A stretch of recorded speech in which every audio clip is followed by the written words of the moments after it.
Okay, I just wanted to go over a few things about the clock, how to operate it. So this is intended to be mounted on a wall. So I'm going to unscrew the right hand knurled nut,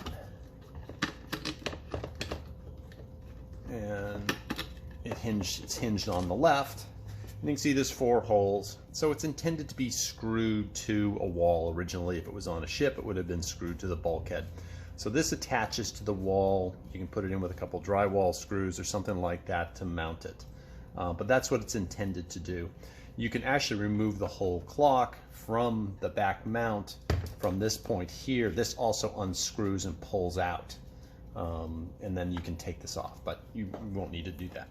Now, if you look at the back, there's a little nib that sticks out.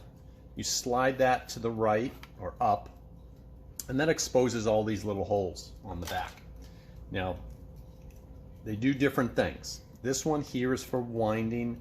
This one is for setting. Those are the only 2 you really have to be concerned with.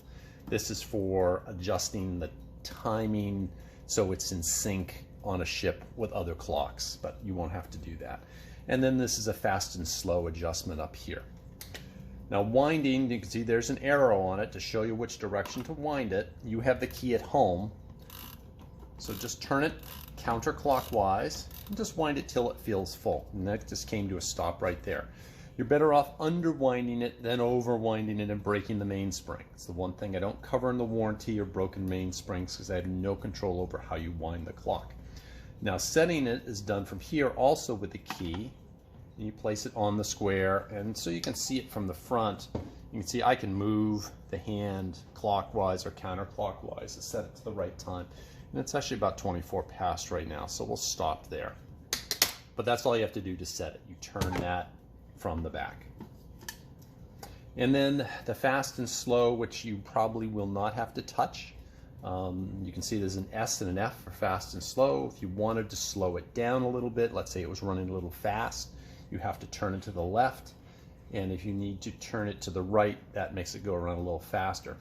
You can use a toothpick or something like that just to kind of get a little edge on it to turn it. But like I said, you probably will not need to do it. And then you can just close this back down. That's just a dust cover to keep the dust out of it. And then this just screws back on in place. And that's pretty much it. Going forward, it should get lubrication in about 2 years, cleaned in about 5 to 7 years, and that should be it. It's running great. You should be all set. If you have any questions, don't hesitate to call the shop, 508-429-1000. Thanks.